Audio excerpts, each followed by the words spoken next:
UP में महिला अधिकारी ज्योति मौर्य के तथाकथित रूप से बेवफा होने का मसला पूरे देश में ट्रेंड पर है और हर तरफ इसी प्रकरण की चर्चा हो रही है। अपने पति के आरोपों के बाद ज्योति मौर्य ट्रेंड में क्या आई, पूरे देश में कई पुरुष अपनी पत्नियों को संदेह की निगाह से देखने लगे हैं।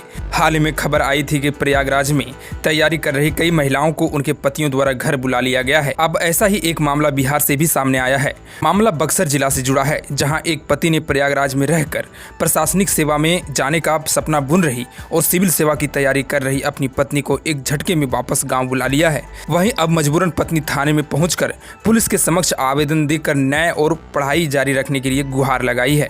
घटना बक्सर जिला के मोरार थाना का है। मामला थाना में पहुंचा तो थाना अध्यक्ष ने भी पति को समझाया कि हर पत्नी एक जैसी नहीं होती है, लेकिन पति उसकी बात मानने को तैयार नहीं है। पत्नी भी बार बार कह रही है कि ऐसा नहीं है, किसी एक पत्नी ने कोई गलत कदम उठा लिया तो देश की और पत्नी ऐसा ही करेगी। बताया जा रहा है कि मुराद थाना क्षेत्र के चुगाई गांव निवासी पिंटू कुमार सिंह की शादी वर्ष 2010 में हुई थी।